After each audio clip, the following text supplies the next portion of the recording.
Merci, Monsieur le Président.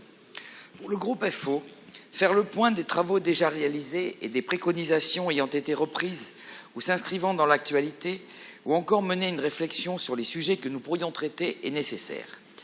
Il paraît légitime, en effet, de se livrer ensemble à cet exercice rétrospectif et prospectif.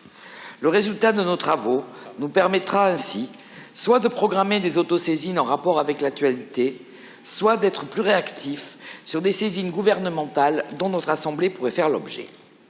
En revanche, coupler ce rendez-vous des conseillers et conseillères avec une opération de communication censée rendre le CESE plus visible ne rencontre pas l'adhésion du groupe FO.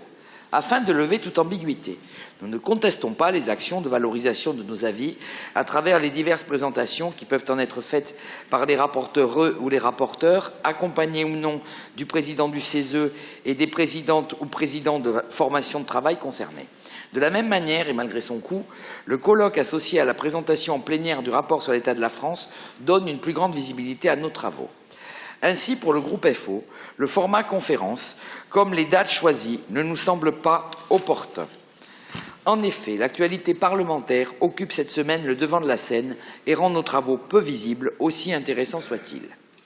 Par ailleurs, si la communication est importante, elle ne doit pas prendre le pas sur le fond et la qualité de nos travaux. Pour le groupe FO, c'est davantage le contenu de nos avis, la pertinence de nos préconisations et leur valorisation par les rapporteurs et rapporteurs qui feront connaître le CESE.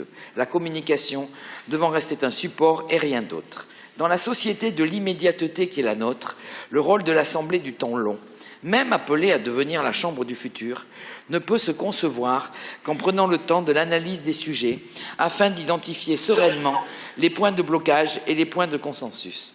Ce travail ne peut pas être mené à bien sous le feu permanent des projecteurs. Il ne faudrait pas qu'à l'avenir, nous consacrions plus de temps à parler de ce que nous faisons, de ce que nous avons fait et de ce que nous pourrions faire plutôt qu'à faire. Que le président et une équipe dédiée y consacrent du temps, quoi de plus normal? Faut-il pour autant ne concevoir l'intérêt d'une saisine qu'à travers le prisme d'une communication potentielle? Merci.